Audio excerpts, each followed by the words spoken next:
Hi!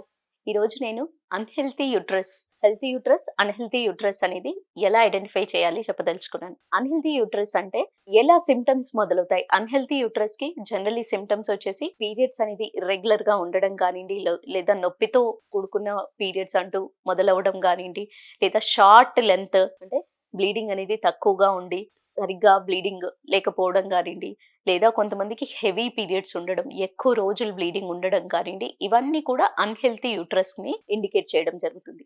ఈ unhealthy యూట్రస్‌ని identify చేసుకోవడం అనేది వాళ్ళ సింప్టమ్ బేస్డ్ మీద అంటే నొప్పితో ఉందా వాళ్ళకి, లేదా సైకిల్ లెంత్ ఎలా ఉంది, అంటే సైకిల్ లెంత్ ఒకవేళ తక్కువ ఉన్నట్టయితే హార్మోన్ ఇంబాలెన్స్ ఉంది అని చూసుకోవడం జరుగుతుంది. లేదా గర్భసంచి ఏదైతే ఋతుస్రావం జరగాలో మనం ఎక్కువ రోజులు కానియండి, లేదా చాలా తక్కువ రోజులు వెరీ స్మాల్ సైకిల్ ఉన్న, వెరీ ప్రొలాంగ్డ్ సైకిల్ ఉన్న వాళ్ళలో ఎంతవరకు హార్మోన్ అసమతుల్యత ఉంది అనేది కొన్ని హార్మోన్ టెస్టుల ద్వారా ఐడెంటిఫై చేయడం జరుగుతుంది. ఇవన్నీ కూడా అన్‌హెల్తీ యూటరస్ కి, అన్‌హెల్తీ ఓవరీస్ కి అంటే ఓవరాల్ గా రిప్రొడక్టివ్ సిస్టమ్ అనేది హెల్తీగా లేదు అనేది ఇండికేషన్ చేయడం జరుగుతుంది. Thank you.